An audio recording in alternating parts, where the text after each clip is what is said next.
Mas diutus ke Makau menjadi pendeta berarti ya? Ya, pendeta saya di sana. Itu akademi itu bisa jadi pendeta? Bisa dong. Jemaatnya berapa tuh Mas? Waktu itu karena saya kan perintis. Oh. Nah, sebelum masuk ke sana kan dibekali namanya Sekolah Pelayanan Rasuli, yang tugasnya adalah membuka gereja-gereja baru. Nah, disitulah memang ya dari waktu itu 15 orang Jemaatnya? jemaat. Tapi itu misi semua? Ya, misi semua. Yang pada akhirnya dari 15 bagaimana bisa berkembang menjadi banyak. Nah, itulah tugas kita. Terakhir Mas pulang dari sana, jemaatnya berapa? Waktu saya pulang dari sana sudah hampir 300-an lebih. Widih, dari 15? Dari 15. Kurun waktu 2 tahun setengah? Ya. Dan itu memang targetnya ya dari orang-orang Muslim. TKW. Nah, memanage-nya bagaimana? Memanage-nya ini saya sampaikan juga, sebelum zamannya Zoom ada, Skype ada, kami dulu menggunakan telekonferensi namanya. Oke. Jadi setiap jam 12 malam mereka selesai kerja aktivitas, kami cara memuridkan mereka melalui telekonferensi. Jadi saya di apartemen, mereka pasang HP mereka masing-masing, nah disitulah pemuridan Bible. Oh. Jadi misionaris itu tidak sembarangan, istilahnya mereka tuh, otak mereka tuh dipakai benar-benar untuk bagaimana ini bisa jalan. Itu orang-orang yang diutus untuk nyari orang-orang targetnya untuk masuk ke dalam gereja, itu dibayar apa enggak Mas? Enggak. Free? Free. Karena memang kita mendobrak jemaat untuk melakukan perintah itu. Pergi jadikan semua bangsa muridku. Oh, yang ayat sisipan itu? Nah, dan pergi jadikan semua bangsa muridku ini kan bukan ditujukan hanya kepada orang, bukan hanya kepada pendeta. Iya. Tetapi kita dorong jemaat. Nah, itulah yang membuat multiplikasi itu berjalan pada waktu itu ya. Jadi yang namanya misionaris itu bukan cuma saksi Yehova ya Mas ya? Oh enggak. Hah? Justru bukan. Oke, ya. Pemirsa ya dengar sendiri ya. Alhamdulillah kita berjumpa kembali di dalam diskusi lintas agama yang membuka cakrawala berpikir kita untuk dapat menemukan kebenaran yang sesungguhnya akan pengabdian kita kepada Sang Maha Pencipta Allah Subhanahu wa Ta'ala yang mengutus para nabi dan rasulnya. Diskusi ini akan disajikan oleh Don Ditan. Ayo kita simak perjalanan diskusinya bersama-sama berikut ini. Bismillahirrahmanirrahim. Malam hari ini saya ditemani oleh salah seorang katanya mantan misionaris ya Mas ya? Iya. Betul ya? Assalamualaikum warahmatullahi wabarakatuh Mas. Waalaikumsalam. Panggilannya Mas Tri. Tri, Mas Tri aja. Nama lengkapnya boleh? Tri Atau nggak usah? Haryono. Tri? Tri Haryono. Oh, Tri Haryono. Berarti orang Jawa kayaknya. Orang Jawa asli Kuala. Jawa nih? Pati saya. Pati ya? Pati bukan pati ya? Nggak boleh ngomong pati gitu nggak boleh ya? Harus pati gitu ya? Boleh aja sih. Oh, Pati dekat Semarang ya? Ya. Oh iya. Dari kecil tinggal di sana, Dari kecil tinggal di sana. terus pindah Jakarta gitu atau gimana? Dari kecil di Pati, terus akhirnya ke Lampung karena bapak usaha di Lampung. Oh Lampung, terus? Habis itu karena di Lampung juga tidak berubah juga hidupnya, titik tolak ke sekolah teologi itu dari Lampung. Oh, jadi sekolah tinggi teologi di mana? Maksudnya di Lampung? Waktu itu di Salatiga. Cuman berangkatnya dari Lampung. Oh gitu, orang Lampung masuk STT Salatiga gitu ya? Padahal dari Pati gitu ya? Iya. Oh tahun berapa tuh Mas? Itu tahun 2006 masuk 2007. 2006, 2007 masuk STT Salatiga. Iya. Nama STT-nya boleh sebutin? Nggak usah? Akademi Alkitab Salatiga. Oh Akademi Alkitab Salatiga. Salatiga. Oh D3 berarti ya? Ya. Itu berarti belajar apa? Belajar kritik teks itu? Enggak? Sama, belajarnya kita belajar tentang bagaimana pendahuluan kitab, terus bagaimana tentang penafsiran, terus homiletik, hermeneutik semuanya ada. Hermeneutika? Iya. Nggak belajar ayat palsu mana gitu enggak? Enggak. Oh, itu yang kita pelajari itu bagaimana Al-Quran dulu. oh kan? bagaimana? Oh dulu sempat belajar Al-Quran juga di STT itu? Karena kan kalau di STT itu sih enggak, cuman nanti ada mata kuliah khusus yang memang kita ambil di Islamologi itu. Oh, Dan jadi itu pengajar-pengajarnya memang dari ex murtad gitu. oh gitu, ex murtad. Maksudnya orang-orang Iya ya, orang-orang murtadin gitu. Murtadin dong, bukan ex murtad Iya, dong. maksudnya orang-orang murtadin gitu Oh, yang ngajar gitu. Malah ngajar di itu STT atau akademi itu berarti? Itu khusus kelas khusus memang kelasnya itu block teaching yang memang mempelajari tentang Islamologi itu khusus. Oh. Ada materinya. Islamologi berapa semester tuh? Kalau di saya, kalau di STT biasanya 2 semester, 3 semester lah ya. Tetapi kalau untuk kelas khusus ini memang untuk orang-orang yang terjun di lapangan. Khusus untuk Khusus misionaris. untuk misionaris, karena dia nanti akan kritik teks, terus histori sejarah, terus ayat-ayat mana aja yang memang bisa dipakai buat titik tolak penyampaian Injil, nah, hal-hal kayak Maksudnya dipakai dipelintir gitu maksudnya? gitu. Ya gitulah. Oh gitu, ngaku deh. Ya bener kan maksudnya gitu kan? Oh berat, itu 3 tahun Mas? Yang di Akademi Alkitab itu? 3 tahun, di dalamnya ada Islamologi. Ada. Karena kan memang kita ini kan istilahnya enggak, di Kristen itu kan ada yang namanya perintah. Yaitu Karena itu pergilah. pergi jadikan semua STT pasti itu ada penekanannya di situ. Gitu. Bahkan STT tertentu pun ada penekanannya mereka tidak bisa wisuda kalau tidak membaptis 12 orang. Tuh ya, beda lagi ya, 12 orang ya. Kemarin siapa sih Umar 20 orang ya? Ada yang Ada yang 3, ada yang 5. Ini itu memang menjadi kriteria atau persyaratan dari STT. di Akademi Alkitab Indonesia itu 12 orang. Ya artinya begini, kalau kita lebih cenderung ke orang-orang yang memang dari nol itu orang-orang dari Muslim, Oke. gitu. Jadi Memang. bukan orang Kristen gitu. Enggak, memang berarti mahasiswa di akademi itu ditargetkan untuk membawa orang Islam sebanyak 12 orang Ya. untuk masuk Karena Kristen. karena kan itu memang kita sebagai leader harus memenuhi syarat itu. Kenapa? Karena bagaimana kita mengajarkan kepada umat pada waktu itu untuk menginjil kalau kita sendiri tidak pernah menginjil, kita sendiri tidak pernah memberitakan itu. Gitu. Jadi yang target 12 orang itu masuk ke dalam mata pelajaran atau Enggak, itu menjadi syarat untuk wisuda. untuk wisuda, Ya. bukan untuk apa namanya? Itu goal akhir. Goal akhirnya 12 orang. Kalau lebih Ya silahkan. dapat cum laude gitu. Dapat cum laude nggak? Oh, kalau kurang nggak bisa wisuda? Enggak. Wih, dikasih waktu berapa lama itu, Mas? Ya sedapatnya. Oh. Makanya kalau mau Lah kan wisuda setahun sekali. wisuda apa enggak ya terserah dia kan berarti. Gitu. Enggak, maksudnya wisuda kan setahun sekali. Kalau waktu wisudanya barusan lewat terus dia harus cari 12 tahun, berarti nunggu tahun depan baru wisuda. Oh gitu. Karena memang itu menjadi apa ya, syarat mutlak untuk orang bisa ngambil Wisudanya. gelar gitu loh. Kalau enggak gimana? Nah, dari situ gelarnya apa, Mas? Kalau dulu saya kan karena masih D3 ya, Akademi Alkitab Salatiga, jadi belum ada gelar SPDK atau apa belum. Jadi nanti kan saya ngambil lagi kan di Pekanbaru waktu itu. Oh, Sekolah Teologi Emmanuel. nerusin S1 di ya, sana. ngambil Oke. S1. Terus di STT itu gelarnya apa? SPDK waktu itu, Sarjana Pendidikan Oh, Agama Sarjana Pendidikan Agama Kristen. Oh, bukan MT ya? Kristen. Apa itu MT? Misionaris terselubung. Ngarang-ngarang aja aduh. Kalau misionaris itu di satu sisi sulit didetek. Orang sulit didetek. Saya udah bilang sama teman-teman juga, misionaris itu nggak segampang itu kedetek. Sangat sulit. Apa tadi bilang kacang tanah? Iya. Kacang tanah. Satu biji kacang masuk tanah, udah ini jadi berapa nggak tahu ya gitu ya. Dan itu memang pergerakan yang cukup berbahaya. Kenapa saya salah satunya mau di podcast atau mau diwawancarai?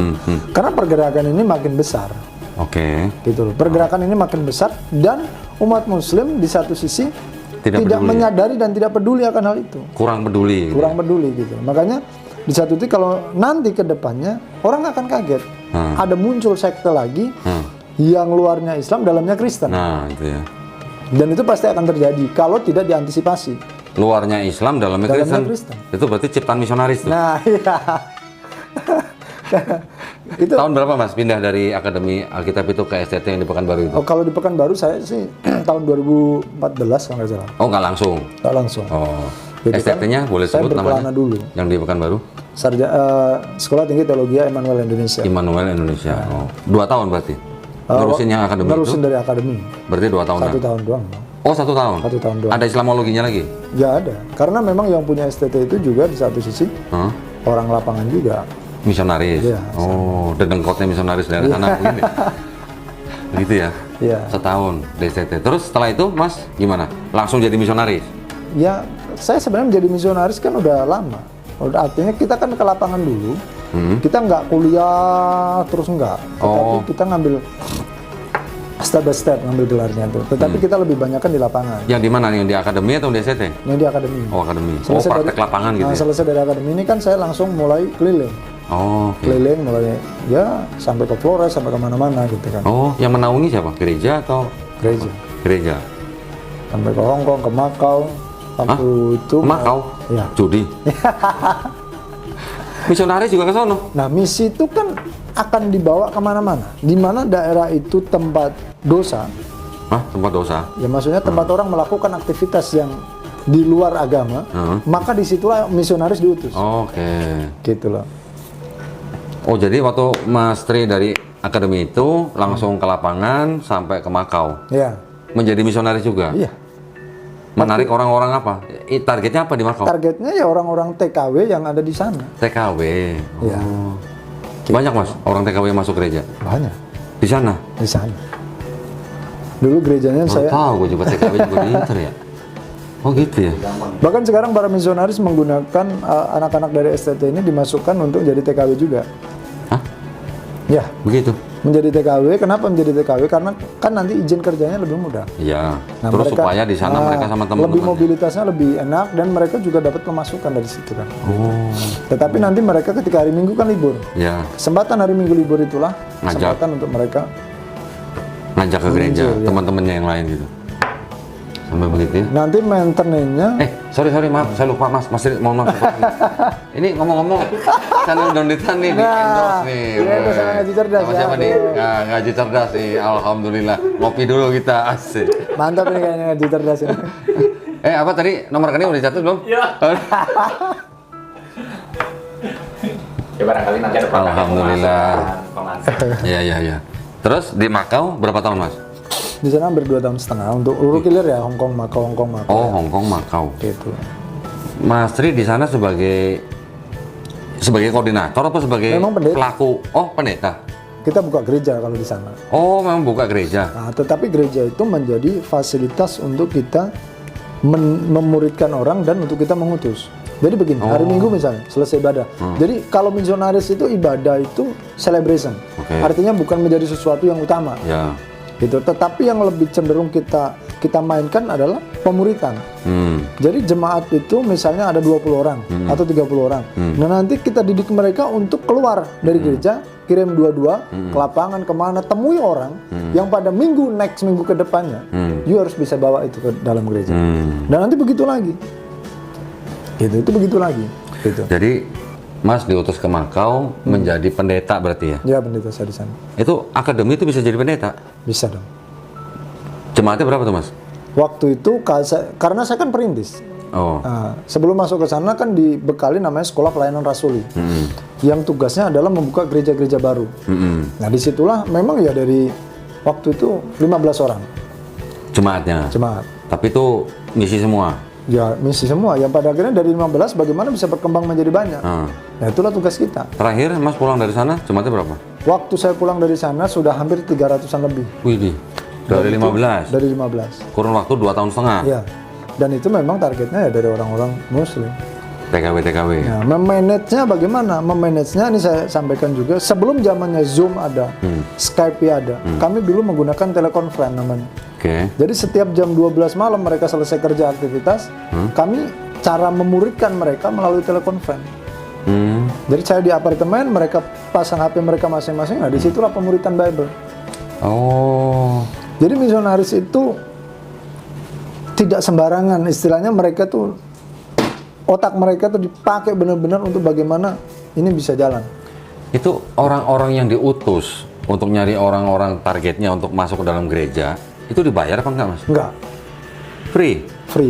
Karena memang kita mendobrak jemaat untuk melakukan perintah itu, pergi jadikan semua bangsa muridku. Oh, yang ayat sisipan itu? Nah, dan pergi jadikan semua bangsa muridku ini kan bukan ditujukan hanya kepada orang, bukan hanya kepada pendeta. Iya. Tetapi kita dorong jemaat. Nah, itulah yang membuat multiplikasi itu berjalan pada waktu itu ya. Jadi yang namanya misionaris itu bukan cuma saksi Yehova ya Mas ya? Oh enggak. Hah? Justru bukan. Oke, ya, pemirsa ya dengar sendiri ya. Jadi sekarang kan kalau teman-teman Kristen itu dituding bahwa masih banyak misionaris-misionaris yang mencoba mengkristenkan orang non-Kristen, disangkanya yang door to door, disangkanya itu hanya orang saksi Yehova. Tetapi Mas bukan dari saksi Yehova kan? Bukan. Tuh, ya, berarti bukan cuma saksi Yehova yang door to door ya Mas ya? Itu yang diutus-utus itu juga door to door. Iya. Door to door, gate to gate gitu ya. Mall to mall gitu ya. Ya, istilahnya di mana saja, kapan aja. saja, dengan siapa saja. Nah, itu kalau penginjilan. Ya, ya. Tetapi kalau misionaris itu, dia lebih cenderung target daerah, wilayah. Oh. Misalnya, dikasih target wilayah. satu wilayah misalnya di Jakarta Utara. Ya udah, dia akan ngupleknya di Jakarta Utara. Mulai dari dia pemetaan wilayah, mulai dia strategi nanti masuknya bagaimana, dia akan fokus ke Jakarta Utara. Sampai terjadi kegerakan gitu kan. Itu misionaris. Tapi kalau penginjilan bisa berlaku di mana saja, kapan saja, dengan siapa saja. Gitu, namanya PI, penyampaian Injil kan.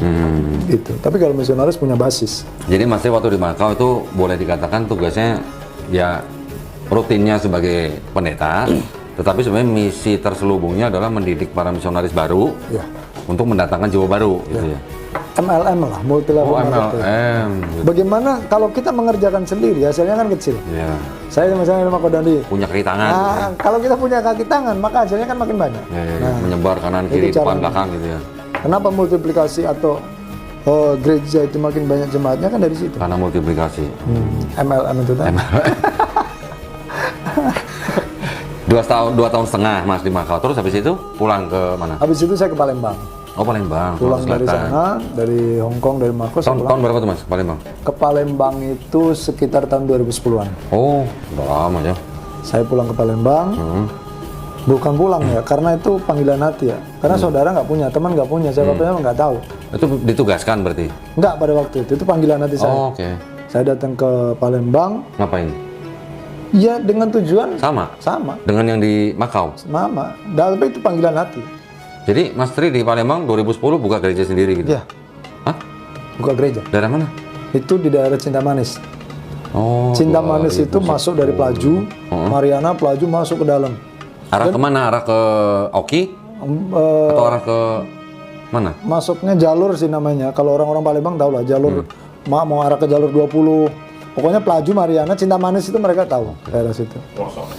Dan itu belum ada gereja pada waktu itu. Gitu. Ketemu namanya Muhammad. Wih. Nah, dari satu cikal bakal itu satu keluarga akhirnya terima dia masuk Kristen. Terus dia yang mengelola gereja itu? Dan dari satu keluarga ini kita terus bergerak di daerah situ dengan metode yang kita pakai. Ya akhirnya terus bertambah. Aniaya ada. Pertentangan ada. Tetapi itulah saya bilang orang Kristen itu makin ditentang makin kuat.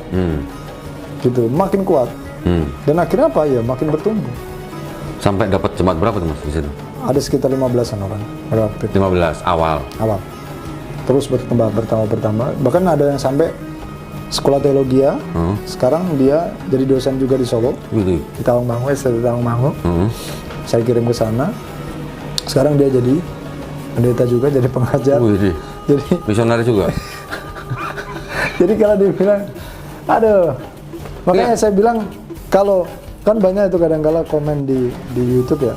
Itu bagaimana dosanya udah murtadin banyak orang. Saya bilang kalau cuma dituntut dari segi itu, saya nggak ngerti itu urusannya Allah lah. Karena itu masa lalu saya. Ya. Gitu loh. Karena sampai sekarang yang anak didik saya yang jadi pendeta juga banyak. Yang orang Madura itu yang dari Priok itu saya kirim ke ATI, Akademi STT ATI di Kalimantan Barat. Sekarang dia jadi misionaris utusan di Filipina sama Thailand. Wih. Gitu. Sampai ke sono? Sampai ke sono. Dan itu kalau dituntut bagaimana dosanya itu urusan Allah karena itu masa lalu saya gitu. Iya. Dan anak binaan saya yang masuk ke sekolah teologi nggak sedikit gitu. Karena mereka apa melihat radikalisme saya dulu waktu di Kristen waktu menjadi misionaris. Oh, jadi waktu masih misionaris tuh Mas radikal ya? Sangat radikal. Oh, sangat radikal. Karena kalau nggak menggunakan radikal kita nggak akan bisa gerak. Radikal dan militan ya berarti? Pasti. Nah, tapi waktu Mas Tri buka gereja di Palembang, itu nggak ada gereja atau yayasan di belakangnya Mas Tri? Nggak. Itu panggilan hati saya. Bahkan uang tabungan selama saya dulu di Hongkong sama di Mako ya habis di situ. Pakai buat di situ. Oh, tapi kan dapat perpuluhan balik. Enggak dong. Aku enggak. Karena ketika gereja itu sudah berdiri, jemaah itu sudah saya mulai dari persembahan itu uang recehan. Mereka ngasih uang recehan sampai di satu titik mereka udah mandiri mapan secara ekonomi, mereka udah oke, ada perpuluhan, ada bisikan di hati saya. You tinggalkan itu, serahkan gereja itu. Artinya perpuluhan saya nggak menikmati karena memang nggak ambil. panggilan hidup saya dulu di situ. Oh. Dan misionaris itu tidak bedakan misionaris sama pendeta. Ya. Kalau pendeta yang dipikirin pasti duit. Ya. Gimana nanti anak saya gimana? Kalau misionaris enggak, Misionaris kan juga butuh biaya. tetap dia nggak akan mikir ke situ. Terus dari mana biayanya? Kerja. Oh, kerja. Saya dulu ngajar bimbel. Oh, jadi kerja juga, misionaris juga gitu. Karena begini, seorang misionaris, kenapa saya bilang radikalisme? Karena dia harus bisa menghidupi dirinya sendiri. Yang tidak disupport ya, itu yang panggilan hati. Ada juga yang disupport ada, tapi yang panggilan hati dia harus benar-benar bisa di titik itu. Gitu. Ini panggilan. Makanya saya bilang, kenapa kalau di gereja ya, penginjil misionaris susah akur sama pendeta? Gitu. Kenapa? Karena pendeta itu kan digaji dan lain sebagainya. Orientasinya beda mungkin. Orientasinya beda. Oh. Kalau penginjil dan misionaris orientasinya ke jiwa-jiwa. Ya. Satu jiwa itu sangat berharga bagi mereka. Harus diselamatkan gitu. Iya, tetapi bagi pendeta enggak. Kalau satu jiwa bagi pendeta perpuluhan. Nah, Satu jiwa untuk misionaris harus diselamatkan. iya, itu orientasinya sangat-sangat berbeda jauh. Makanya susah. Bro. Jadi berapa tahun Mas di Palembang? Saya di Sumatera itu dari 2010 itu berjalan sampai 2016. Oh, 2015 sama masuk Jakarta itu. 2016 saya baru mulai ke Sumatera tuh Mas. Oh gitu. Iya. Baru kenal Palembang saya. Oh, baru kenal Palembang. Dari 2014 saya suruh ke Palembang, ke pabrik, saya masih takut. Ah, terbegal ini itulah. Dia mikirnya gitu. 2016 saya baru ke sana. Ya, saya dulu masuk di Palembang itu masuk ke kampungnya itu ke pedalamannya jam 12 malam jam 1 pagi. Saya baru keluar itu dari tempat Menginjili itu. Iya. Waduh. Saya baru keluar dari sana. Bahkan kalau hujan kami harus tidur di bawah pohon sawit. Waduh. Karena di Palembang itu tahu sendiri kalau hujan motor nggak bisa jalan. Iya. Gitu karena apa lengket Iya. gitu. Iya. Susah nggak Salah bisa motor itu Mas berarti. harus pakai trail. Makanya. Cuman kan Salah kita, motor berarti. apa yang kita punya kan gitu. Iya, iya, iya. Seperti itu. 2010 sampai 2016. Iya. Terus pindah kemana? Jakarta. Oh, terus Jakarta. 2016. Kalau dulu pindah kan Jakarta. saya di Palembang itu bukan hanya di Palembang aja. Waktu meninggalkan Palembang sudah punya berapa jemaat itu? Sudah berdiri 2 gereja lah. Wih, 2 gereja. Total jemaat berapa? Sekitar 40-50-an Oh, jemaat. 40-50. Karena Nah, memang terus yang meneruskan siapa pendetanya? ada, kita Oh, serahkan kepada udah gereja dididik. setempat. Oke. Karena kan waktu saya di Palembang selain membuka gereja, saya dulu kan kerja di yayasan. Oke. Yayasan yang memang menaungi para misionaris. Boleh sebutin namanya nggak? Atau Dulu namanya CVI, CVI? Christian Vision Indonesia. Oh, Christian Itu Vision dari Indonesia. Australia. Dan itu memang kami support ke para misionaris-misionaris yang ada di lapangan. Seluruh Sumatera yang bergerak di suku Melayu. Seluruh Sumatera? Secara spesifik di suku Melayu. Oh, berarti termasuk Aceh juga? Ya. Aceh juga banyak misionaris? Makanya dulu pemetaannya setiap provinsi kami harus tahu ada berapa suku. Terus pemahaman mereka tentang Islam sejauh mana? Metode apa yang mau kita pakai di suku tersebut? Gitu. Itu semua udah dipetakan semua. Sampai segitunya ya? Gitu. Jadi memang benar-benar screening itu data itu sudah ada semua. Padang juga bisa Mas dimasuki? Bisa. Banyak yang murtad Padang? Ada. Ada? tapi Ada. nggak banyak? Tetapi tidak banyak. Oh. Kita Aceh? fair aja. Aceh Sama. Aceh Kalau itu selain itu yang suku-suku Melayu banyak yang murtad? yang susah itu sebenarnya orang Palembang asli sama orang Lampung asli. Susah untuk murtad? Ya. Karena di satu sisi mereka tidak terlalu tertarik dengan agama, Oke. tidak terlalu jauh juga dengan kriminal. Jadi mereka itu Oke. apa ya? Yang penting gua Islam. Mm-mm.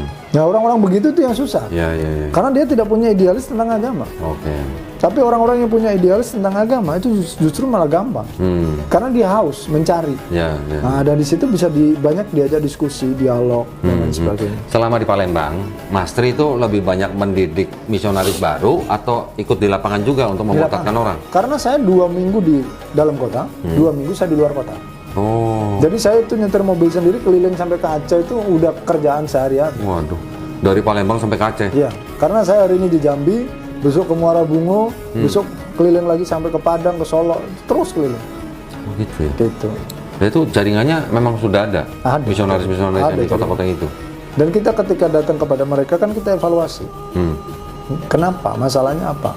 Misalnya, oh ini daerahnya terlalu susah. Susahnya di mana? Nah itu kerjaan saya dulu mendampingi mereka. Oke. Mentor berarti itu Iya. ya? Waduh. Jadi susahnya di mana gitu. Mentor misionaris. Gitu. Jadi kita langsung Sampai terjun ke segitunya lapangan.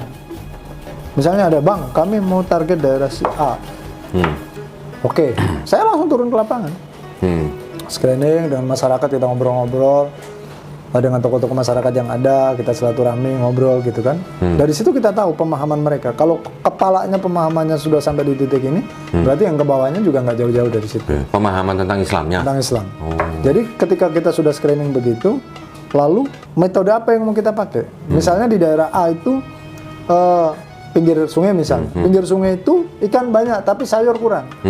Ya udah masuk dengan jualan sayur, pulang beli ikan. Jadi nge-branding diri, sehingga orang di situ kenalnya kamu sebagai penjual sayur. Tapi kamu punya target ngapain? Beritakan Injil. Gitu. Kayak daerah Padang, daerah Pariaman itu. Itu kan paling susah. Tapi mereka respect dengan dokter, respect dengan guru. Jadi bawa dokter. Nah, yang dokter misionaris gitu. Yang kita masukin sesuai dengan yang memang mereka respect. Bisa masuk. Gitu. Jadi misionaris itu harus benar-benar kontekstual. Cerdik seperti ular gitu. Kan saya bilang, Paulus kan berkata kalau ketemu orang Yunani dia seperti orang Yunani. Itu yang menjadi dasarnya. Cerdik seperti ular, tulus seperti merpati gitu ya. Tadi Mas bilang kontekstual itu maksudnya kontekstualisasi gitu di lapangan. C1 sampai C6 gitu ya.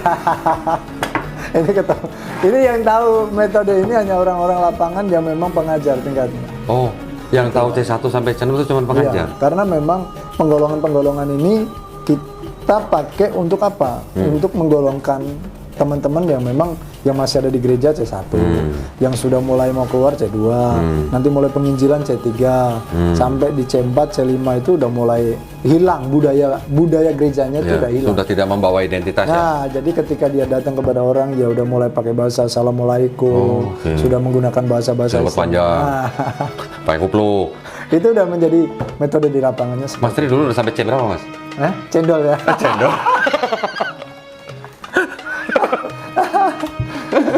Karena memang tidak banyak, apalagi orang Islam ya, orang Kristen sendiri juga tidak tahu apa itu C1 sampai C6 ya. Yang tahu hanya itu pengajar misionaris. Bahasa lapangan itu. Saya tahu, padahal saya bukan misionaris. Dulunya saya bukan misionaris. Tapi memang itu yang istilahnya sudah dirancang ya. Semua dari luar malah ya. Semua udah dirancang. Gitu loh. Karena memang sesuai dengan target lah. Pernah Mas bangun gereja di Padang? Kalau bangun gereja di Padang enggak? Belum pernah. Belum. Tapi misionaris itu sebenarnya orientasinya bukan membangun gereja, pendangkalan akidah.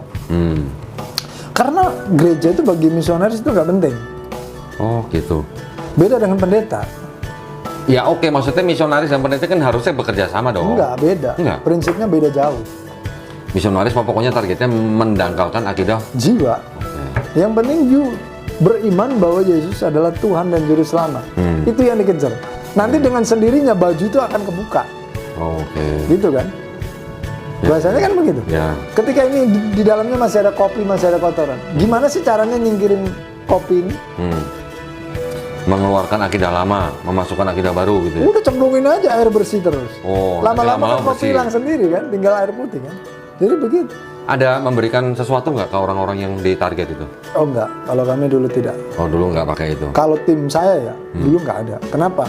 Karena kami mau melihat kemurnian dalam mereka beriman. Ada juga yang orang ngasih, itu biasanya gereja yang lakuin itu. Oh iya. Tadi kan bilang ya, kalau nggak salah penginjil sama dan misionaris itu beda ya? Beda. Kalau yang suka memberikan bantuan-bantuan itu penginjil. Itu penginjil, dan itu gereja biasanya. Dan itu gereja. Kalau misionaris ini mah nggak akan pernah. Misi senyap berarti ya? Ya gitu ya? Dia mau bantu orang pun nggak kelihatan. Dia misalnya tahu ini, yang dilayani butuh. Tetapi dia nggak akan pakai tangan dia sendiri. Supaya apa? Supaya orang itu tidak berharap sama dia. Dia pakai tangan orang lain. Gitu. Jadi nanti bahasanya adalah ya berarti Tuhan memberkati kamu, Tuhan dengar doa kamu. Padahal dia pakai tangan orang.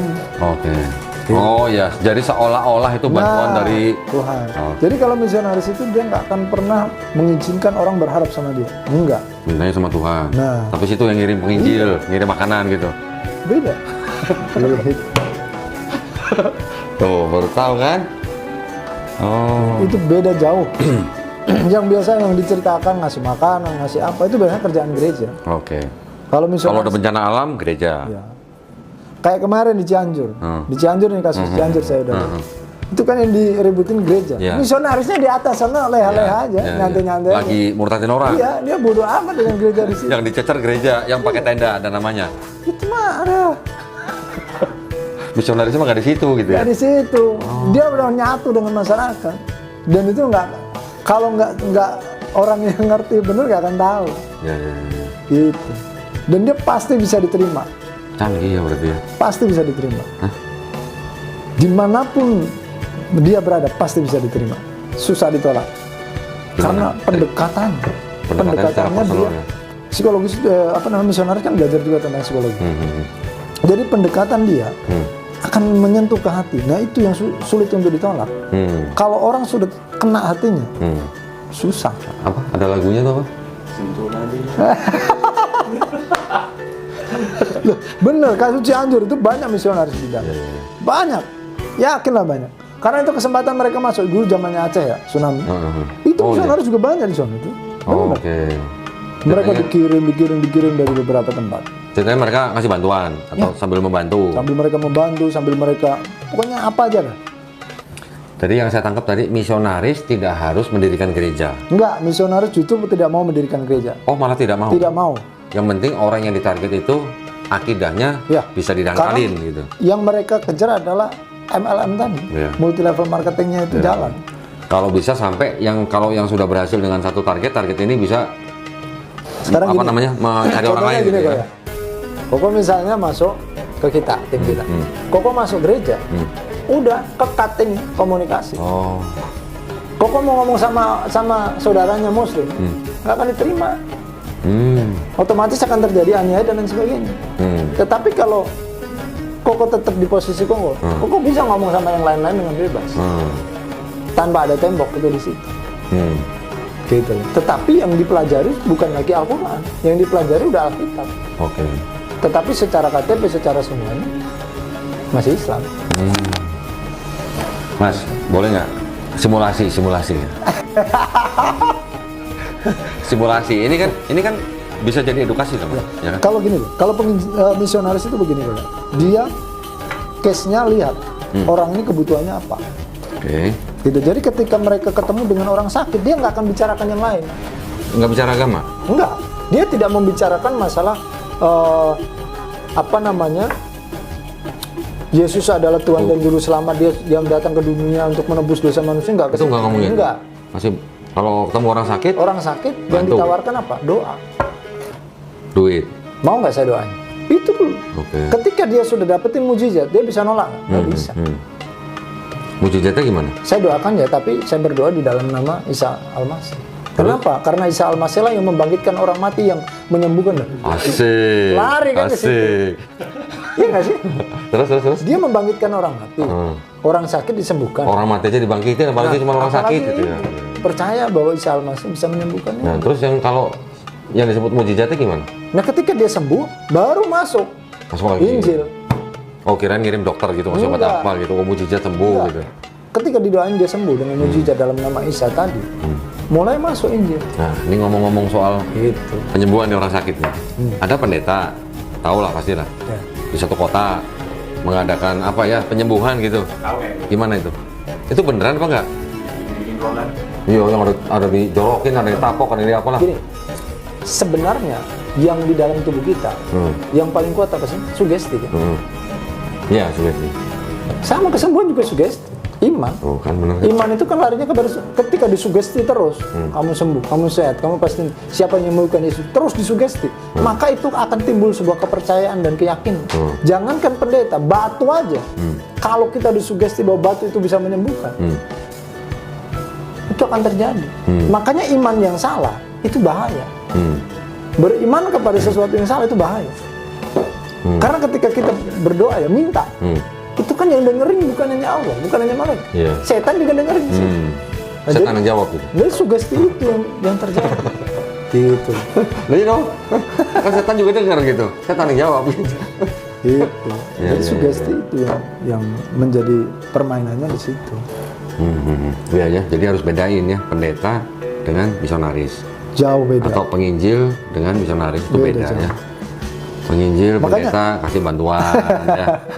Bangun tenda misalnya, Ya. kirim sembako. Makanya lihat aja kalau di tengah-tengah gempa, di tengah-tengah kesusahan, yang masang brand mereka ya, Itu yang datang gereja. itu gereja pasti. Oh, bukan misionaris ya? Bukan. Misionaris mah bodo amat lo mau bangun apa kayak di situ nggak peduli.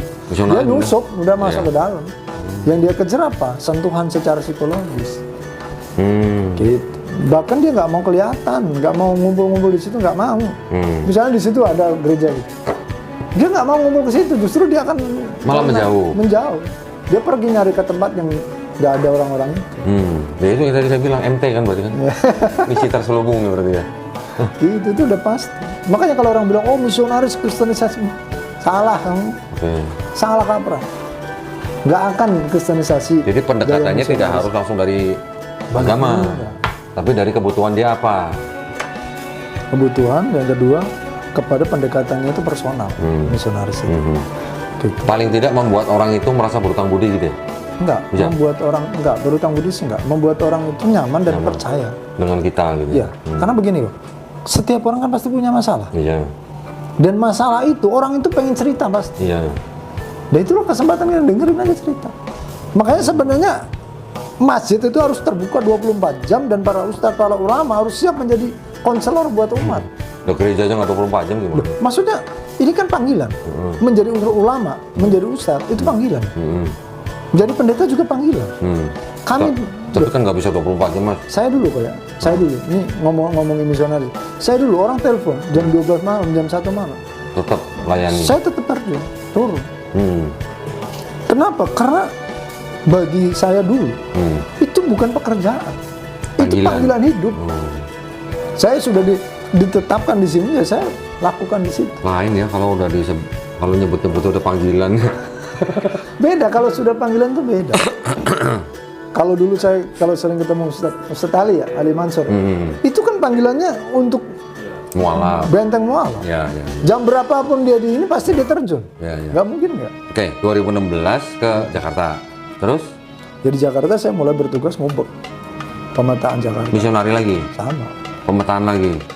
Bangun gereja enggak? Hah? Enggak bangun gereja. Enggak. Oh enggak. Ya Lebih cuman cenderung ke pemetaan. cari jiwa di Jakarta gitu. Ya.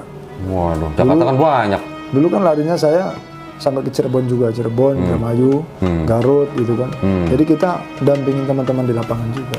Oh. Gitu. Kadang-kala kan mereka di lapangan itu kejenuhan, mengalami kejenuhan, stres karena memang kondisi lapangan ya. Perlu ilmu baru gitu. Perlu mereka di konsultasi. Kenapa? Masalahnya Kasih duklok gitu.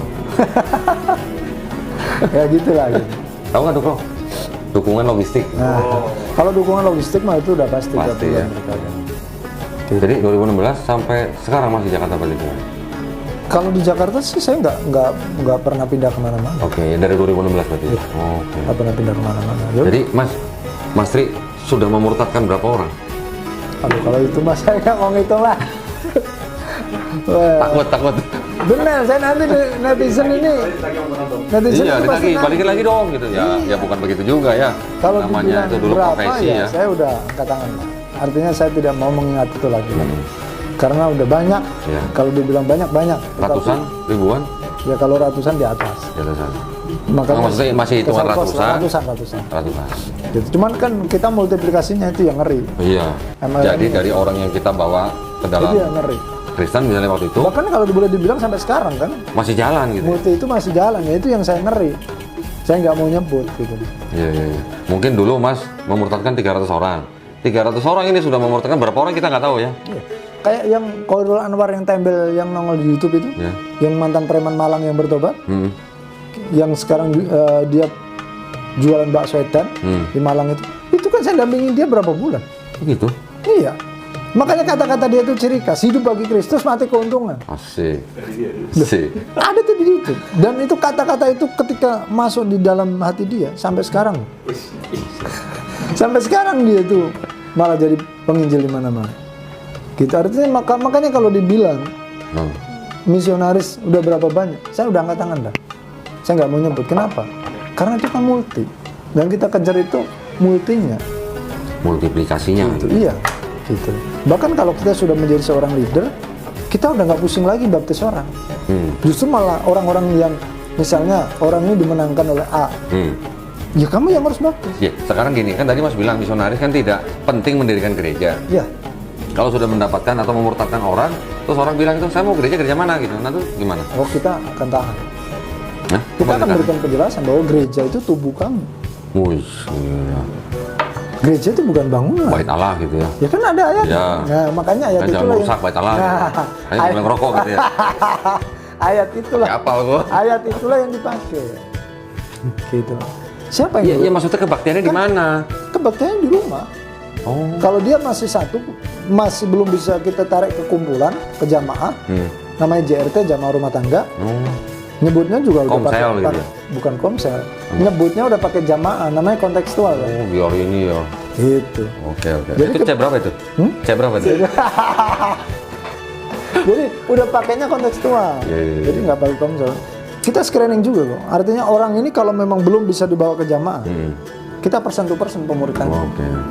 Sampai dia mateng bisa dipercaya baru ditarik ke jamaah. Jadi sebenarnya tujuan misionaris itu untuk memurtadkan orang itu supaya orang itu hanya menjadi Kristen atau supaya orang itu juga menjadi misionaris lagi? Menjadi misionaris dong, multiplikasi. Oh gitu ya. Gitu. Kalau cuma hanya jadi Kristen aja buat apa? Itu urusan gereja ya? Itu urusan gereja itu udah. Oh, Ngurusin oke. orang-orang Kristen itu urusan gereja. Oke. Jadi kalau gereja memurtadkan orang menjadi Kristen, nah Pasti larinya menjadi ke gereja. gereja. Tetapi Mereka kalau tidak harus memberi orang itu misi untuk menjadi misionaris. Nah, nanti dia kan dipupuk terus di dalam gereja ini. Kamu jadi Kristen ya, ibadah di sini ya, jangan lupa perpuluhan tiap bulannya ya. Itu gereja urusannya. Oke. Tapi kalau kita enggak. Kita yang kita kejar itu dulu multiplikasinya itu yang terpenting. Itu justru yang lebih ngeri ya. Dan itu kenapa saya mau muncul di media ya karena itu yang ngeri. Oke. Saya udah lama nggak mau. Jadi kira-kira Mas Ri sudah mencetak berapa misionaris? Aduh. Kalau tadi ditanya berapa memurtadkan orang, dia nggak usah jawab. Jangan Sudah ditanya mencetak lagi berapa lah. misionaris gitu. Jangan ditanya lagi karena saya dulu kan ngajar bukan hanya di Indonesia, di Malaysia, di beberapa tempat lah ya. Itu bahkan sampai dari Myanmar, dari Sampai sana. iya dari Thailand, mereka belajar ke sini. Oh ya? Ya, karena mereka bingung. Indonesia itu kan Islamnya, Muslimnya itu banyak. Tetapi kenapa bisa efektif dalam penyampaian Injil? Jadi mereka bingung yang dari sana. Oh. Karena dari hasil laporan yang ada, itu kan sangat progres terus. Ngajar di Thailand dulu, ngajar di mana ya Mas? Mereka datang sini. Oh, nggak ngajar ke sana? Enggak, mereka datang sini belajar.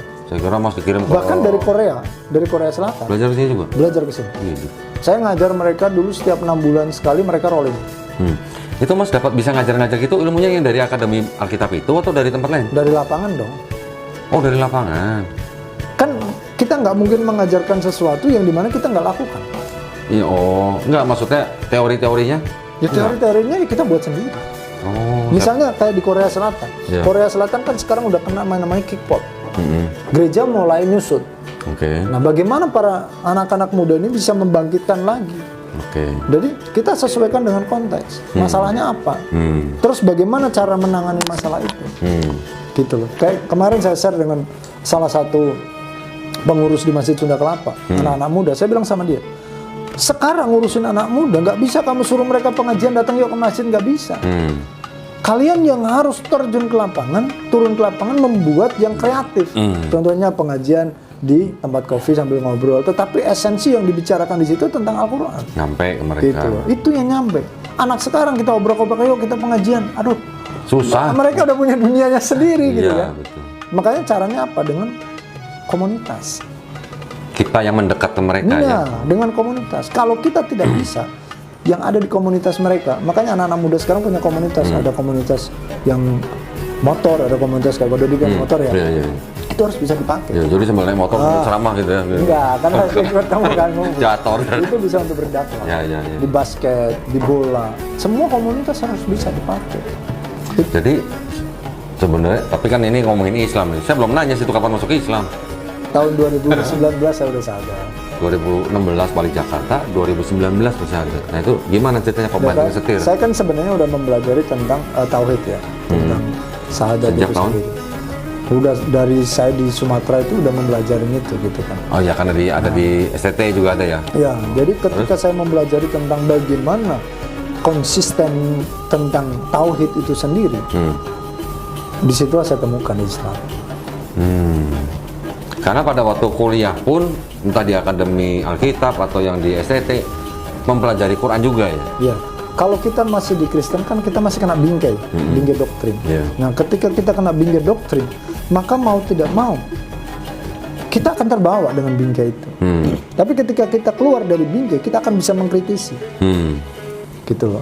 Apa sih tauhid itu? Sebenarnya Allah itu yang diajarkan di dalam Bible itu seperti apa? Gitu. Makanya ketika orang bersyahadat kan tidak ada Tuhan selain Allah. Iya. Itu yang membuat saya goyah. Oh. Kenapa Isa disebut Tuhan? Kenapa Isa disebut Allah?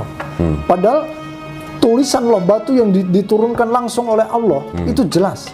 Hukum pertama sampai hukum kelima itu berkenaan hubungan dia sama manusia sama Allah. Iya. Hukum yang ke-6 sampai yang ke-10 itu berkenaan hubungan manusia dengan manusia. Dan itu dijelaskan lagi di dalam kitab Injil. Dalam hukum kasih, kasihilah Tuhan Allahmu dengan segenap hatimu, dengan segenap jiwamu, dengan segenap akal budimu. Yang sama dengan itu, hablul minanasnya, kasihi sesamamu manusia dengan dirimu sendiri. Dan itu di Islam kembali lagi diajarkan, hablul minallah, hablul minanas. Itu yang membuat saya pada akhirnya boleh. Allah mengajarkan jangan ada padamu Allah lain di hadapan. Jangan sujud menyembah bagimu patung yang menyerupai apapun yang ada di langit, di atas, di bumi, di bawah, dalam air, di bawah bumi. Jangan sujud menyembah kepadanya ataupun beribadah kepadanya. Karena Tuhan Allahmu adalah Allah yang cemburu. Nah, kenapa di dalam kitab Injil ada inkonsisten Allah yang menjadi manusia? Padahal ini jelas di dalam diturunkan sendiri penekanannya dengan jelas banget bahwa Allah itu nggak boleh diserupakan oleh apapun. Allah tidak berubah. Maliaki 3:6. Tidak berubah. Allah bukan manusia. Allah bukan anak manusia. Itu sudah jelas. Tapi kenapa terjadi inkonsisten? Ada perubahan konsep ketuhanan ya? Iya. Itu yang membuat saya goyah. Dari tahun berapa itu? Itu udah semenjak saya mempelajari Islam itu sudah mulai saya pikirin karena berarti waktu semenjak ngajarin orang jadi misionaris sudah mikirin juga? Iya, karena kita kan mengkritisi kan. Kita keluar dari bingkai doktrin gitu. Ketika kita keluar dari bingkai doktrin dan saya tanya kepada mereka. Saya pernah tanya kepada orang-orang Kristen waktu saya masih Kristen. Saya tanya, mereka juga bingung jawabnya. Apa keraguan saya ini saya tanya juga ke mereka. Bingung juga mereka jawab. Kenapa? Karena kenapa Allah menjadi manusia? Padahal kan penekanan dalam kitab Taurat itu jelas banget. Kan kalau pendeta bilang kan Allah menjadi manusia karena Allah Maha Kuasa. Dia bisa jadi apa aja. Kalau Allah menjadi Maha Kuasa, Allah juga tidak pernah berubah. Artinya Allah itu gak mungkin inkonsisten terhadap firman-Nya. Di satu sisi dia ngomong jangan ada padamu Allah lain di hadapanku, di sisi yang lain masa dia mau ngomong aku mau jadi manusia. Ada lagi yang berkata yang disembah itu bukan manusianya, yang disembah itu rohnya Allahnya. Yang mana? Gitu. Kalau saya sih bilangnya kalau memang Allah Maha Kuasa, dia bisa jadi apa aja, maka dia bisa jadi manusia. Kita nggak boleh membatasi kuasa Allah. Kalau gitu Allah bisa nggak jadi iblis. Gitu. Itu terjadi. Saya bingung dong. Itu terjadi inkonsisten dan kebanyakan orang masih di dalam bingkai. Sehingga ketika kita kritisi begitu, mereka jawabnya nggak tandes. Karena bahasa Jawa banget tandes. Ngambang. Ngambang ya.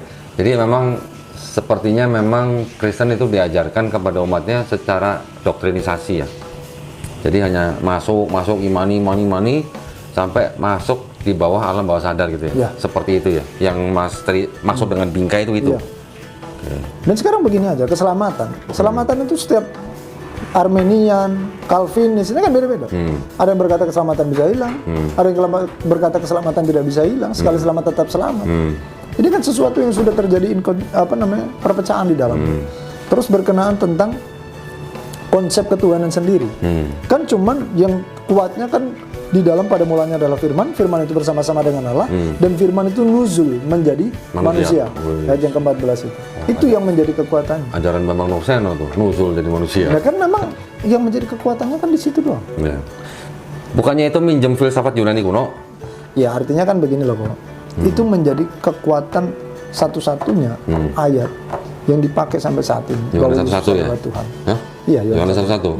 Hellenistic filosofi kata Bible Amerika. Ya, itu kan di satu sisi penafsiran demi penafsiran itu terjadi. Cuman itulah yang menjadi trigger utama. Iman kekristenan itu kan di situ ayatnya. Ada kan pendeta ya sudah cukup terkenal lah, tadi saya sebut namanya. Dia mengatakan Kristen dan Islam itu sebenarnya sama. Kalau di Kristen firman nuzul jadi manusia, di Islam firman nuzul jadi Quran katanya. Menurut dia itu sama gitu. Padahal Islam nggak pernah menyembah Quran gitu. Yang menjadi pertanyaan kan di sini berbicara masalah penyembahannya, gitu loh. Ya Islam kan nggak pernah menyembah Quran. Islam kan menyembah kepada yang menurunkan Quran. Kalau kita berbicara masalah Yesus, itu kan sudah berbicara masalah manusia, gitu, wujud, gitu loh. Padahal di dalam kitab Taurat yang ditulis Allah sendiri loh yang nulis itu 10 kemala itu, di dalam batu yang diberikan oleh Nabi Musa, itu jelas-jelas. Jangan kamu serupakan dengan apapun juga. Nah ini kok nongol menyerupai manusia. Itu kan sudah terjadi salah kaprah. Gitu. Itulah yang ada perubahan konsep ketuhanan ya. Dari PL sampai ke PB gitu Iya, ya. itu. Tapi dulu waktu Mas jadi misionaris tahu nggak kalau PL itu sebenarnya aslinya kitab punya siapa? Gimana? PL, Perjanjian Lama. itu sebenarnya kitab asalnya dari kitab apa dan punya siapa? Saya nggak mempelajari sampai Nggak sampai situ. situ ya? Nggak. Ini kan harusnya tahu kan bahwa PL itu kan aslinya punya kitab orang Yahudi. Iya. Ya, cuman memang ada proses-proses sampai akhirnya menjadi PL. Iya. Berarti kan sebenarnya kan yang PL ini kan bukan murni punya Kristen. Ya kalau kitab Taurat itu memang di satu sisi kan memang itu punya Yudaisme, punya orang Yahudi. Yahudi. Itu Ya. kan jelas. Ya. Itu punya orang Yahudi. Ya. Kalau kita mau kritisi teks, banyak yang kita bisa kritisi di situ di dalamnya. Kayak Musa, masa Musa menulis kematiannya sendiri kan nggak Nggak mungkin. mungkin. Itu kan sesuatu yang kalau kita mau kritiki teks ya, Ya. gitu loh. Banyak sih gitu. Enggak, maksud saya gini. PL asalnya kan dari kitabnya orang Yahudi. Ya. Kitabnya orang Yahudi ini yang menulis kan bukan Kristen. Iya. Ini kan orang-orang Yahudi. Kristen kan memang juga ciptaannya orang Yahudi juga. Nah, pada waktu Tanakh ini ditulis, kan mereka sudah punya teologi sendiri untuk kitab itu, punya penafsiran sendiri. Ya. Pada waktu menjadi PL ini kan sudah seolah-olah berbicara mengenai Yesus di PB. Gitu kan? Kristen kan, pemuka agama Kristen ya, atau pendeta misionaris pasti semua akan bilang bahwa Yesus sudah dinubuatkan di PL, betul kan? Ternyata pernyataan bahwa Yesus sudah dinubuatkan di PL itu kan hanya klaim sepihak. Karena ada penafsiran dari sepihak yang menafsirkan kitab orang lain. Karena orang Yahudi kan di satu sisi sampai sekarang tidak mengakui bahwa Yesus itu Ya. sudah datang. Mesias itu sudah Mesias datang, itu yang datang kan dijanjikan. tidak mengakui Ya. gitu lah. Ya. Tidak menurut pemahaman mereka ya. Gitu. Karena memang ada kondisi-kondisi yang ditulis di dalam tanah mereka. Bahwa Mesias yang akan datang itu bukan Tuhan sendiri yang jadi manusia. Satu. Bahwa Mesias yang dijanjikan itu harus keturunan Daud.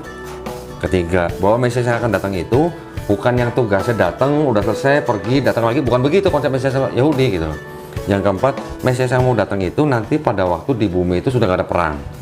Kelima, Mesias yang akan datang itu adalah pada waktu di bumi semua orang sudah mengenal Hashem. Itu syaratnya mereka begitu untuk Mesias mereka. Dan Yesus kan sama sekali semua kan tidak sama dengan syarat-syarat itu. Makanya Yahudi tidak mengakui atau mempercayai Yesus sebagai Mesias yang dijanjikan. Makanya kalau kita bahas itu nanti ketemunya bahasanya Elia itu. Elia kan Bahasa- tidak mengakui bahwa Temennya dia.